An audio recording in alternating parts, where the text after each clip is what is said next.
Welcome back to the Quickstart Guide for Recovery from Addiction and Co-Occurring Disorders. This is part 2 of 3 in learning about meditation. I'm your host, Dr. Dawn-Elise Snipes. In this section, we're going to learn the importance of distress tolerance and learn about guided imagery as a form of meditation. Now, we talked about that a little bit in the last unit. We're going to go in depth into guided imagery in this one. Distress tolerance. The best analogy I can make is distress is like a bee on your arm. It's on there, and a lot of us have been taught that bees are going to sting us. So when a bee lands on your arm, the first thing you want to do is swat it off. That is your urge. You have this urge to swat it off because you feel distressed. You feel anxiety that bee is there. Well, unpleasant emotions are like that bee. It's unpleasant. You want to swat it away. You want to make it go away. But with a bee, if you leave it alone, most of the time, it's going to, get bored. I don't know why they fly away, but it'll fly away eventually and not sting you. A lot of bees, when they sting you, it actually kills them. They can only sting you once and then they die. So it's not in their best interest to sting you. The only time they'll sting you is if they feel threatened. So when you try to swat it away to make yourself feel better in the moment, to give in to that urge, you're actually making things worse and increasing the likelihood that it's going to sting you. With emotions, the same sort of thing. When we feel distressful emotions, the first thing we want to do is swat them away. But a lot of times, if we just leave them be, they will dissipate on their own.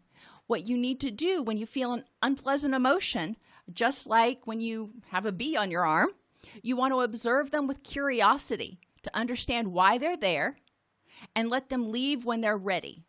In the long run, it's going to be much less painful.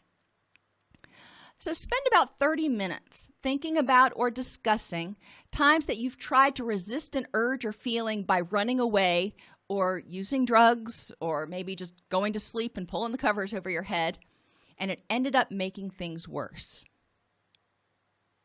And then discuss times that you've gotten trapped, trying to resist an urge or a craving, and it became all you could think about until you got overwhelmed. And then the last 10 minutes, talk about when you've had stressful emotions or thoughts, how could it help to be curious about what triggered them and recognize and remind yourself that they will subside in about 15 minutes, as long as you don't feed them or swat at them.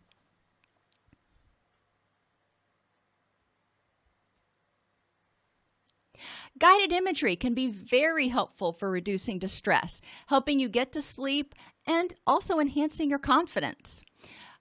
In terms of reducing distress, sometimes we just need to take a mental break. So guided imagery can help us turn our attention somewhere else. So our HPA axis, our threat response system, can re-regulate. Sometimes when we're in distress, using guided imagery, we can imagine whatever we're upset about resolving effectively and having a happy ending. When we talk about pain, we can use guided imagery for pain. And there are a lot of ways we can envision, our pain as a dial, like on a radio, and turning it down so we're not feeling as much pain. Or we can envision the pain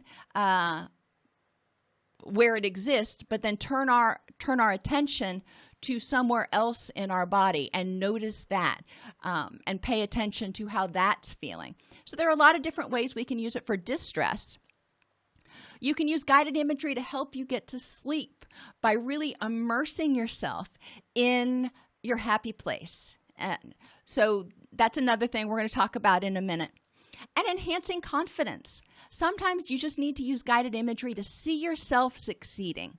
And it can be extremely helpful to start every morning, just kind of envisioning yourself going through your day and having things go well, seeing things go well, whether it's the meeting that you've got or even just driving to work. So for enhancing confidence, you're going to spend about 30 minutes on this activity. Think of something you're anxious about doing like asking somebody out, going to court, a job interview, public speaking, whatever it is that makes you anxious. You're thinking about that. All right, so you're starting to feel that stress ramp up. Breathe in for 4, hold for 4, and exhale for 4, focusing on your breath. Do this a couple of times. I usually say 4 times. And then as you continue to breathe in slowly and exhale slowly, envision yourself doing whatever it is successfully. What do you see yourself doing? What are you saying? How do you respond to adversity? What positive things are you telling yourself as you see yourself going through this? Go through whatever it is, we'll just say a job interview. Envision yourself going through that job interview 10 times. And then when you're finished envisioning yourself successfully doing it 10 times, and addressing anything you see that might be an obstacle or might cause you problems and seeing it resolved successfully, think about, ask yourself, how do I feel about the task now? Do I feel like I have more confidence? Henceforth, until whatever time that you actually do that thing, go have the job interview or whatever, repeat this same guided imagery script once every morning and every night until you do it. So you're going to start out doing it 10 times to really prime that image, and then repeat that image every morning when you get up and every evening before you go to bed to strengthen those memory pathways so your body actually starts learning through imagery how things are going to go. You're planning it ahead of time. For distress and sleep, sometimes it's helpful just to go to what I call your happy place.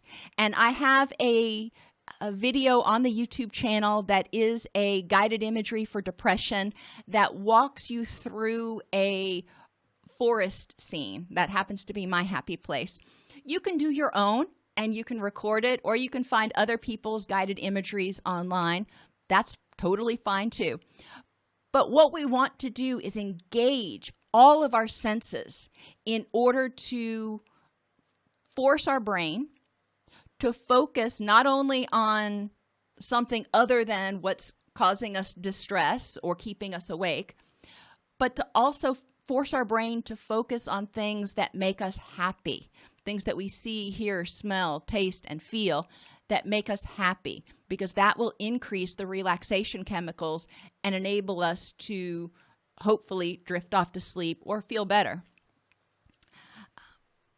Write down, and then record if you want to, the following. So what you're going to start out with is welcome to, my image of the forest, or whatever you want to do. Let yourself know, where am I at? I'm going to go here. I'm going to go to the beachfront. And then identify in as much detail as you can 4 things you see, 4 things you hear, 4 things you feel, and 4 things you smell. So let's go to the beachfront, since there's already a recording of the forest scene. 4 things you see. Obviously, you're going to see the waves coming in and crashing and going back out. You see the little white caps getting all fluffy on the waves as they curl over and come into the shore. You're going to see the sand and the sun glistening off the sand. You're going to see maybe people running around. You're going to see the big white fluffy clouds in the sky. You're going to see the sun. You're going to see seagulls flying through the air. You're going to hear those seagulls flying through the air. You're going to hear the waves as they crash and recede back into the ocean. You're going to hear the wind blowing. You're going to hear children playing in the distance. You're going to feel the heat of the sun on your skin. You're going to feel the breeze blowing across your skin. You may feel some of the droplets from the water coming and hitting your skin. You may feel the itchiness of the sand as you sit on it. You're going to smell the salt air.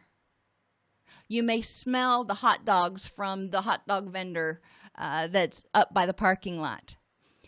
You may smell your suntan lotion. And you may smell, I don't know, something else. But forcing yourself to identify those things and really describe them in detail.